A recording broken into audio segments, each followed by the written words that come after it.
नमस्कार आप सभी को। मेरा नाम है अनुराग और आप सभी का स्वागत है मेरे चैनल और आप सभी के चैनल जिसका नाम है लॉकडाउन स्टडी बाय अनुराग सर। जैसा कि आप सभी को पता होगा कि कल की अगर मैं बात करता हूं तो कल 19 अगस्त 2020 एक बहुत ही महत्वपूर्ण तारीख थी। क्यों? क्योंकि जो भी बच्चे इस समय पर गवर्नमेंट एग्जाम की प्रिपरेशन करते हैं नॉन गेस्टेड पोस्ट के लिए, उनके अंदर एक चिंता थी कि क्या बदलाव हुआ, क्या चेंज हुआ, क्या एग्जाम का पैटर्न होगा। तो उसको लेकर जो चेंज हुआ, कैसे एग्जाम होगा, क्या पढ़ना होगा, क्या छोड़ना होगा, उन सभी के बारे में हम लोग डिस्कस करेंगे। तो आइए, आप सभी का स्वागत है जिसका नाम है लॉकडाउन स्टडी बाय अनुराग सर। दोस्तों, हम पूरे तरीके से एक एक चीज के बारे में, नेशनल रिक्रूटमेंट एजेंसी क्या होती है उसके बारे में, सीईटी कॉमन एलिजिबिलिटी टेस्ट क्या होता है, कौन देगा, क्या एज क्राइटेरिया, सबके बारे में डिस्कस करेंगे। लेकिन कुछ भी कंटिन्यू करने से पहले जो एक चीज मैं आप सभी से चाहता हूं वो ये चाहता हूं कि अगर आपको ये वीडियो पसंद आती है तो वीडियो को लाइक जरूर करें, वीडियो को ज्यादा से ज्यादा शेयर करें ताकि ये इन्फॉर्मेशन ज्यादा लोगों तक पहुंच सके। और चैनल को अगर अभी तक आपने सब्सक्राइब नहीं किया है तो चैनल को सब्सक्राइब जरूर करें। और जो सबसे इंपॉर्टेंट चीज ये है कि अगर कोई भी सजेशन आपका हो, कोई भी इंप्रूवमेंट आप चाहते हैं या फिर कुछ भी आपको जानना हो तो आप कमेंट बॉक्स में जरूर जरूर अपना रिव्यू दें कि क्या इसमें और भी इंप्रूवमेंट की जा सकती है। देखिए, लाइक और शेयर की जब भी हम बात करते हैं तो यहाँ पर अगर आप लाइक करते हो, अगर आप शेयर करते हो तो इससे एक तरीके का मोटिवेशन मिलता है बताने वाले को, पढ़ाने वाले को। तो बिना समय व्यतीत किए शुरू करते हैं आज का टॉपिक। आज का जो हमारा टॉपिक है, कल जो अनाउंसमेंट हुई थी सेंट्रल गवर्नमेंट की तरफ से एनआरए और सीईटी के बारे में, उसके बारे में हम डिटेल एनालिसिस करेंगे। तो ध्यान से सुनिएगा कि क्या है ये। तो एनआरए का मतलब है नेशनल रिक्रूटमेंट एजेंसी और सीईटी का मतलब है कॉमन एलिजिबिलिटी टेस्ट। जैसा कि बच्चों आप सभी को पता होगा कि जब आप बैंकिंग का पेपर देते हो, तो बैंकिंग का पेपर कौन लेता है? आपको पता होगा मैक्सिमम पब्लिक सेक्टर बैंक का जो पेपर होता है उसको कंडक्ट कराता है कौन? आईबीपीएस। अगर आप सभी लोग सेंट्रल गवर्नमेंट एग्जाम्स के अलग अलग पोस्ट के लिए एग्जाम देते होंगे, आपको पता होगा, चाहे अगर हम बात करते हैं सीबीआई इंस्पेक्टर की, या फिर अगर हम बात करते हैं इनकम टैक्स ऑफिसर की, या फिर हम बात करते हैं किसी भी चीज की, तो आपको पता होगा कि सेंट्रल गवर्नमेंट के मोस्टली सारे के सारे एग्जाम जो है वो कौन कंडक्ट कराता है? एसएससी। साथ में अगर हम बात करते हैं, अगर आप रेलवे के लिए नॉन टेक्निकल पोस्ट के लिए अप्लाई करते हो या फिर रेलवे की किसी भी एग्जाम के लिए अप्लाई करते हो तो वो एग्जाम जो है कौन कराता है? Railway recruitment board. आपको पता होगा आईबीपीएस के बारे में, जो किसका एग्जाम कंडक्ट कराता है, तो आपका जवाब होगा कि सर ये जो है ये बैंकिंग के एग्जाम कंडक्ट कराता है। एसएससी आपको पता होगा। और आरआरबी के बारे में जैसा कि हमने बताया कि कोई भी रेलवे का एग्जाम जो आप देते हो उसको रेलवे रिक्रूटमेंट बोर्ड के द्वारा कंडक्ट कराया जाता है। लेकिन अब सरकार की जो योजना है वो ये है, फिलहाल में आईबीपीएस मतलब जितने भी पब्लिक सेक्टर बैंक हैं, या फिर एसएससी, या फिर रेलवे रिक्रूटमेंट बोर्ड की बात करता हूं, तो ये सारे के सारे एग्जाम फिलहाल में जो कंडक्ट कराए जाएंगे वो किसके द्वारा कंडक्ट कराए जाएंगे? वो कराए जाएंगे नेशनल रिक्रूटमेंट एजेंसी।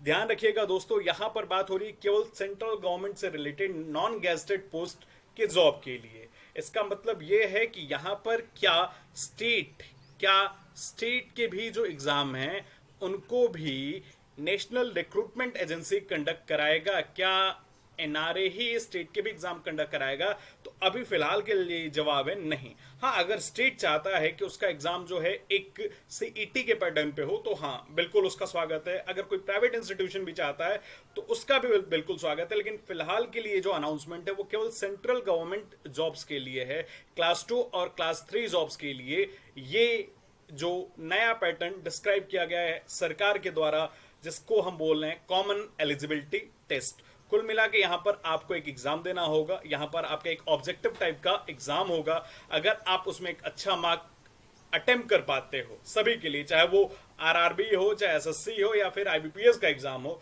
सभी के लिए अगर आप एग्जाम देते हो और अगर आपके मार्क्स अच्छे आते हैं या फिर जैसे भी आते हैं तो उसमें आपका एक स्कोर कार्ड बनेगा। और उस स्कोर कार्ड के थ्रू जो है, अगर बैंकिंग को रिक्वायरमेंट होगी, एसएससी को रिक्वायरमेंट होगी, या फिर आरआरबी रेलवे को रिक्वायरमेंट होगी, तो वहां पर आप अप्लाई कर सकते हैं और उसी बेसिस पे आपका सिलेक्शन होगा और आगे के एग्जाम्स होंगे।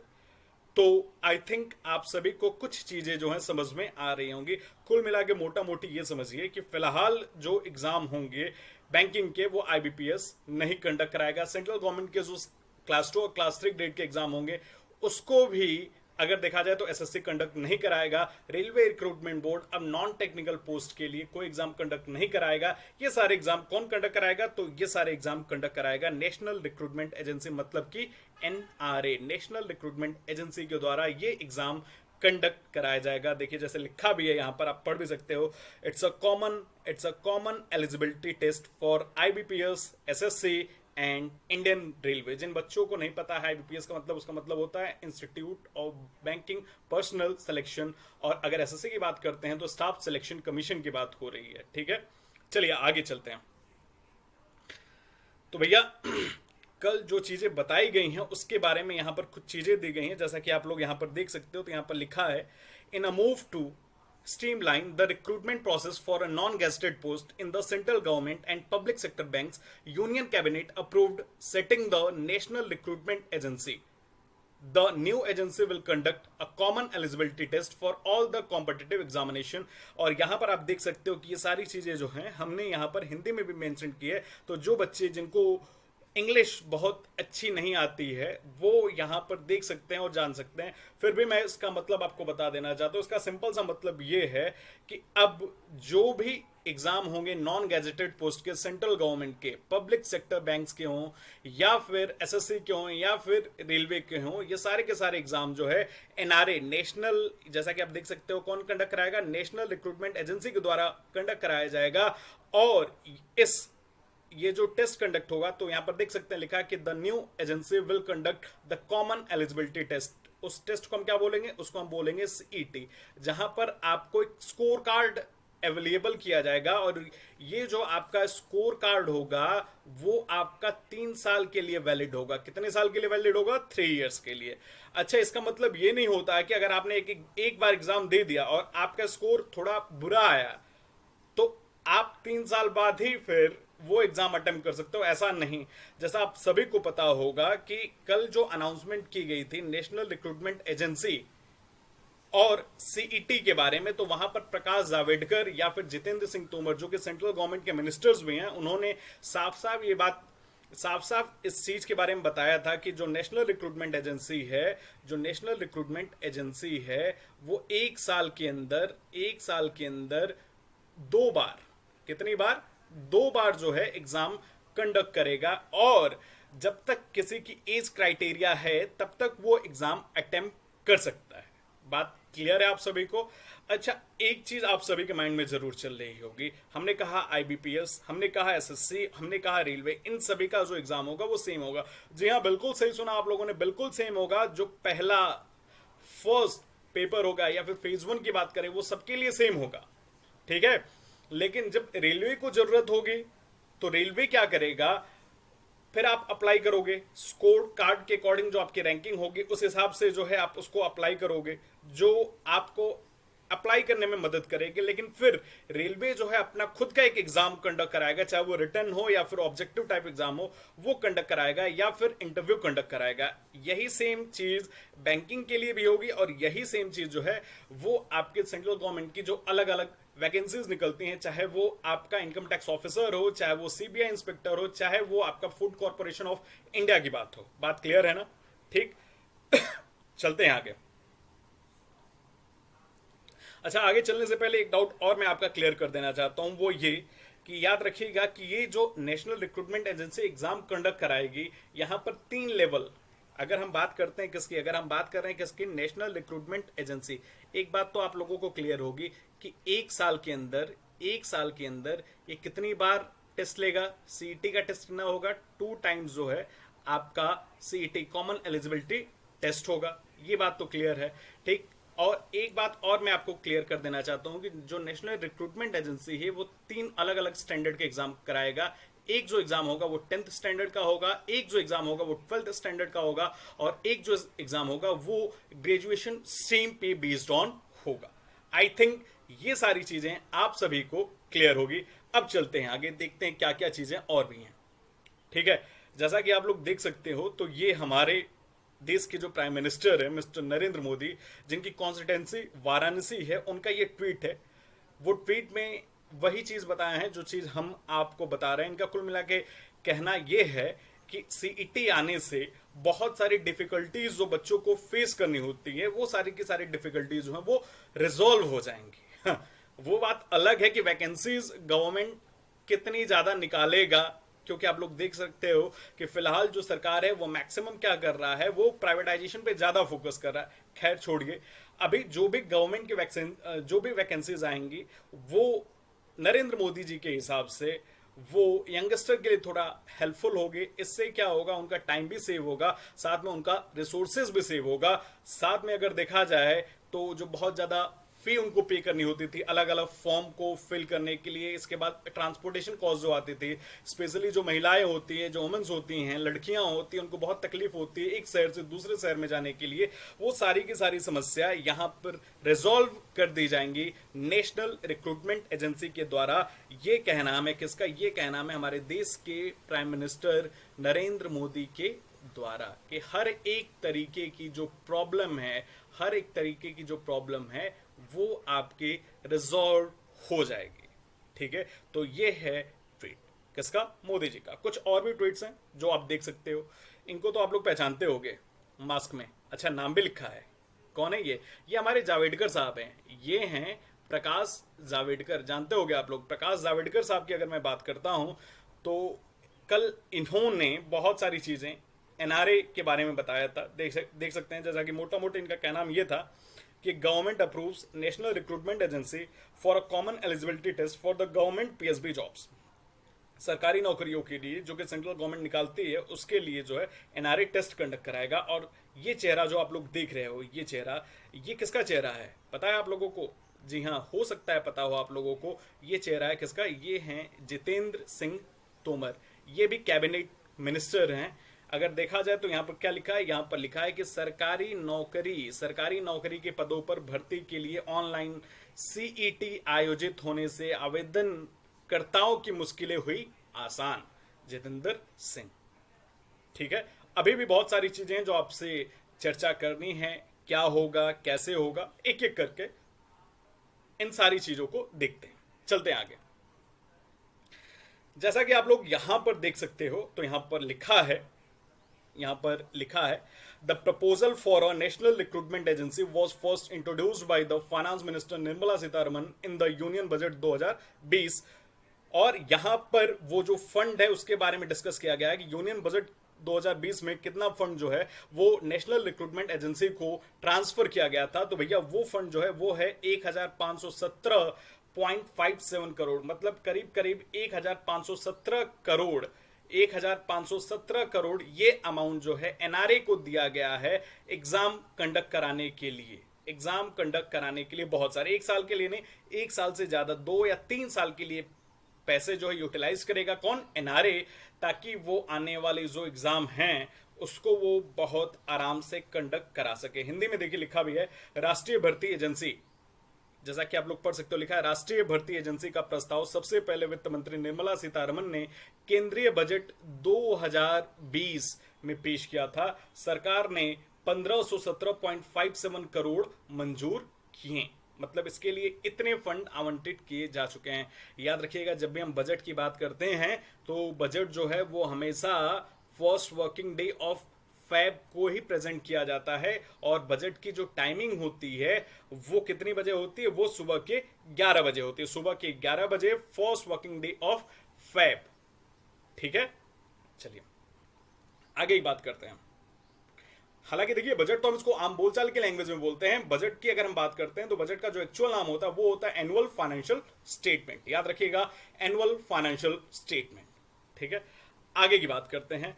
तो यहां पर पॉइंट वाइज चीजों को हमने बताने की आपको कोशिश की है। जैसा कि आप लोग देख सकते हो, लिखा है at present the national recruitment agency will conduct entrance test for staff selection commission, IBPS, institute of banking personnel selection and railway recruitment board, RRB. मतलब कुल मिला के अभी के समय वर्तमान में जो राष्ट्रीय भर्ती एजेंसी है वो एसएससी के, आईबीपीएस के और आरआरबी की जो प्रवेश परीक्षाएं हैं उसको आयोजित करेगी। ठीक है, अभी फिलहाल इन्हीं की परीक्षाएं आयोजित करेगी। हाँ, अगर आगे स्टेट इस बात पे एग्री होते हैं कि नहीं उनके एग्जाम भी एनआरए के द्वारा कंडक्ट कराए जाएं, अगर प्राइवेट सेक्टर भी चाहते हैं तो वहां पर भी एग्जाम होंगे, लेकिन फिलहाल के लिए एसएससी, आईबीपीएस और आरआरबी की यहां पर बात हो रही है। और आपको पता होगा कि यहां पर भी करीब करीब 2.5 करोड़ से 3 करोड़ बच्चा आईबीपीएस एग्जाम के लिए हर साल अप्लाई करता है। चलिए आगे बात करते हैं। देखिए लिखा है यहां पर दूसरे पॉइंट में, अगर देखा जाए तो दूसरे पॉइंट में क्या लिखा है कि group B non gazetted and group C non technical and clerical post in the government along with the various equivalent recruitment in public sector bank will be done through CET.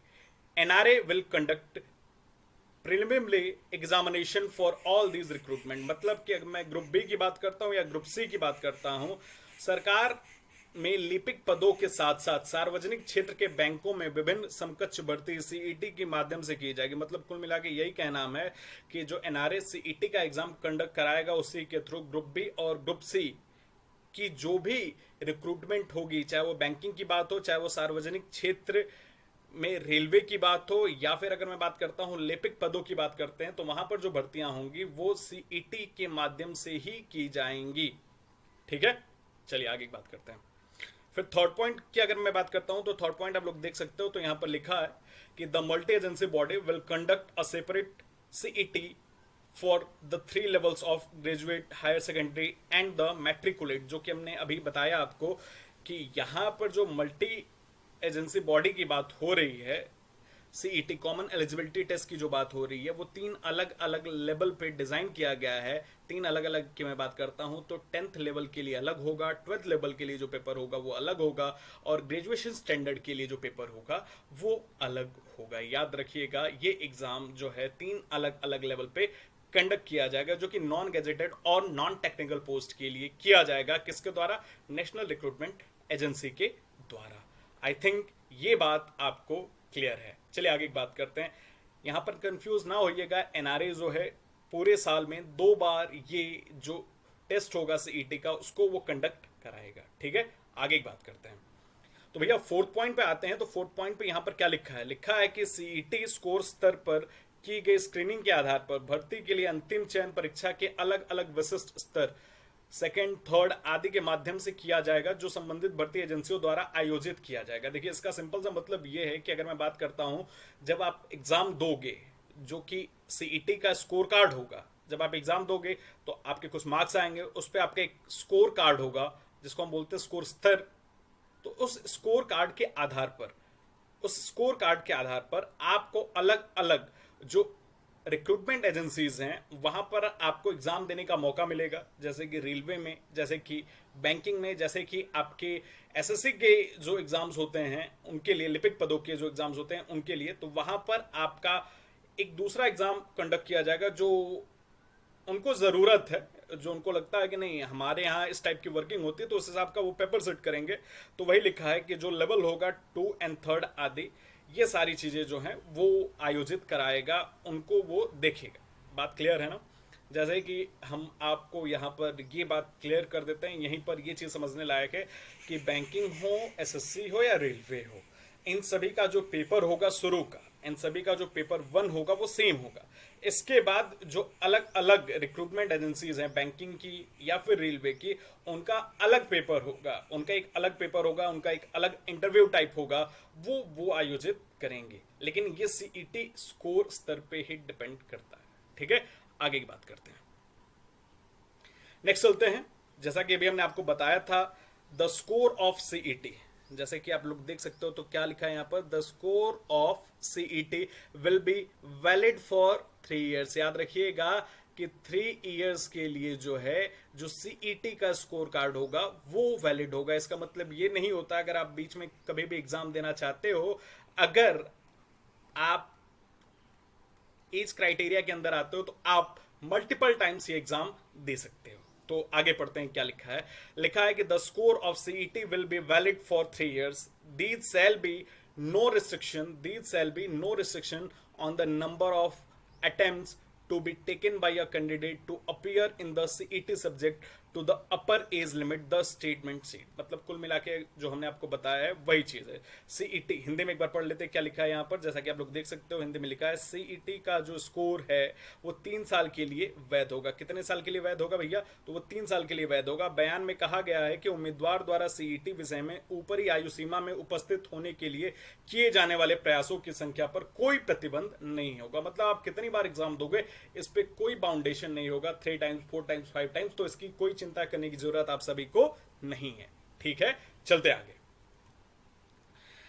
जैसा कि आपको हमने एक फिगर बताया था कि कितने बच्चे ये एग्जाम देते हैं हर साल, वही लिखा है कि around 2.5 to 3 crore aspirants set for each of these examination for the government jobs और बैंकिंग जॉब्स एवरी ईयर। मतलब जो सरकारी नौकरियां होती है सेंट्रल गवर्नमेंट की या फिर बैंकिंग की, तो उसमें 2.5 से 3 करोड़ बच्चा जो है हर साल पार्टिसिपेट करता है। और CET would enable the candidate to appear once and apply to any or all of these recruitment agencies for the higher level of examination। कुल मिला के अगर देखा जाए तो बच्चे ये जो अलग अलग एग्जाम बार बार देते हैं तो ये झंझट उनकी खत्म हो जाएगी। वो सीईटी के थ्रू जो एग्जाम ऑर्गेनाइज किया जाता है जो साल में 2 बार होगा, common eligibility test NR national recruitment agency के द्वारा जो ऑर्गेनाइज किया जाता है वो साल में 2 बार होगा। और फिर उसी स्कोर कार्ड के थ्रू बच्चा जो है वो हायर लेवल एग्जाम के लिए अप्लाई कर सकता है। ठीक है, ये बात क्लियर है आप लोगों को। 7वें पॉइंट पे आते हैं। तो भैया जो छठा पॉइंट था वो हमने आपको क्लियर कर दिया है कि हायर लेवल एग्जामिनेशन जो होगा अलग अलग रिक्रूटमेंट एजेंसीज का वो सीईटी स्कोर कार्ड पे ही होगा। मतलब कुल मिला के यहाँ पर बच्चों का टाइम भी बचेगा, यहाँ पर जो आने जाने में समस्या होती है वो भी रिजॉल्व हो जाएगी, और साथ में अगर देखा जाए तो जो पैसे फॉर्म भरने में लगते थे वो भी बचेंगे। बशर्ते यही है कि सरकार के द्वारा समय समय पर सरकारी नौकरियां निकालती जाएं, है ना, ये सबसे ज्यादा जरूरी है। तो चलते हैं, देखते हैं आगे कितना सक्सेसफुल जो है नेशनल रिक्रूटमेंट एजेंसी होगा, कि या फिर ये भी एक लॉलीपॉप की तरह होगा जैसे सरकार अभी तक करती आई है।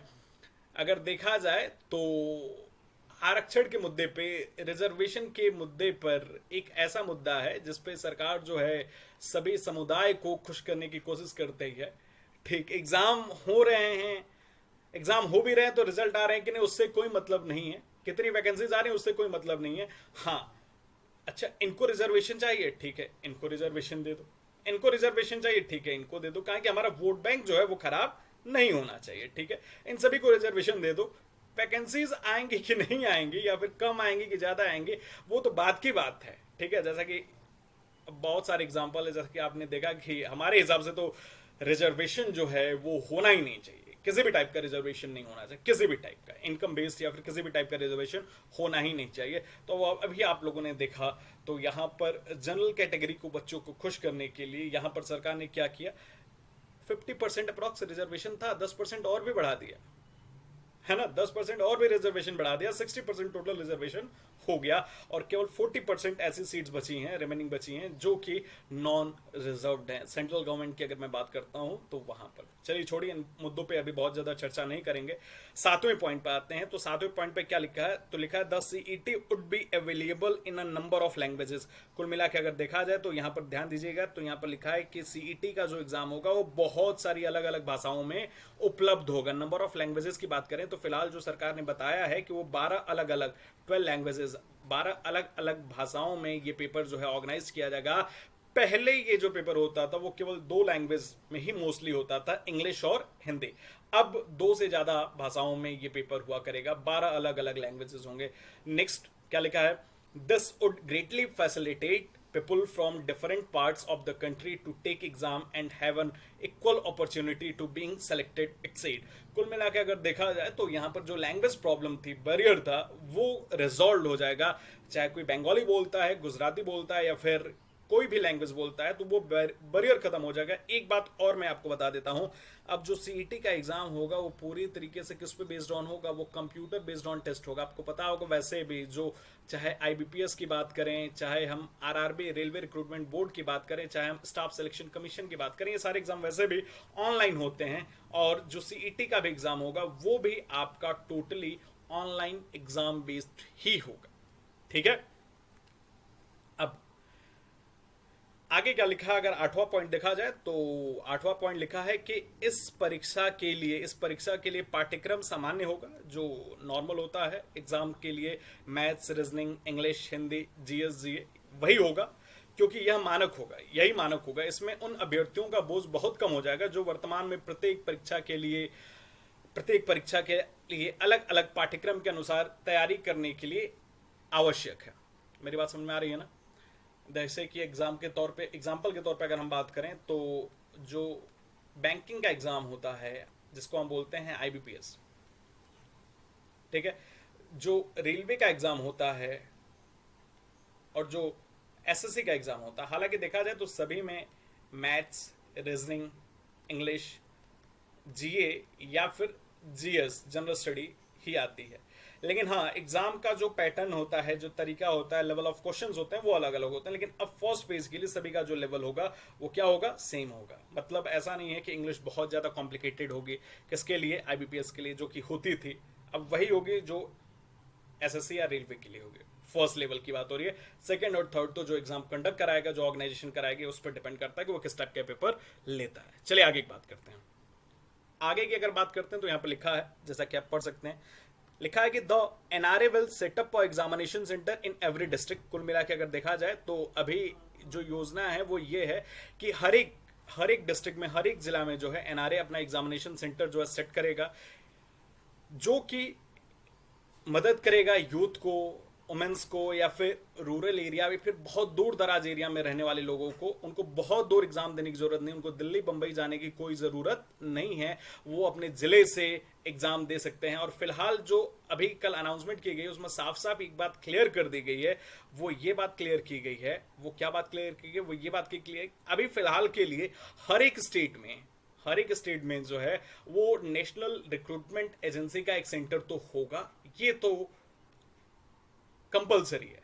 लेकिन आगे चल के हर एक डिस्ट्रिक्ट में भी इसका एग्जाम सेंटर होगा। क्लियर है आप सभी को? आगे की बात करते हैं नेक्स्ट पॉइंट पे। तो नेक्स्ट पॉइंट पे जब आते हैं तो यहां पर लिखा है कि NRA will work as a primarily single window agency to a shortlist qualifying candidates from bulk of applications and forward the list of SSC, IBPS and etc. to hold the mains। कुल मिला के अगर देखा जाए तो यहाँ पर जो प्री का एग्जाम होगा, जो यहाँ पर आपका प्री का एग्जाम होगा, वो प्री का एग्जाम कंडक्ट कराएगा कौन? वो कंडक्ट कराएगा आपका नेशनल रिक्रूटमेंट एजेंसी। और जब वो एग्जाम जहाँ पर आपका स्कोर कार्ड बनेगा, सीईटी स्कोर कार्ड, फिर वो स्कोर कार्ड आपका भेज दिया जाएगा एसएससी को, आईबीपीएस को, रेलवे को, और उसी स्कोर कार्ड के थ्रू आपका मेंस एग्जाम में आप पार्टिसिपेट करोगे कि नहीं, ये डिपेंड करेगा। कुल मिला के ये आपका जो स्कोर कार्ड होगा वो ट्रांसफर किया जाएगा एनआरए के द्वारा एसएससी, आईबीपीएस और अलग अलग जो आपके बोर्ड्स होंगे उनको। ठीक है, आई थिंक यहां तक चीजें आपको पूरे तरीके से क्लियर होगी और आपको बहुत सारी चीजें समझ में आ गई होंगी। आशा है कि जो आपके अंदर क्वेरी थी वो सारी की सारी क्वेरी हमने इस स्लाइड के थ्रू रिजॉल्व करने की कोशिश की है। फिर भी अगर आप कुछ पूछना चाहते हो तो कमेंट बॉक्स में आप सजेशन अपना दो, अपने क्वेश्चन पुट अप करो। अभी के लिए बस इतना ही। Thank you. मिलते हैं कभी और किसी और वीडियो में। Thank you.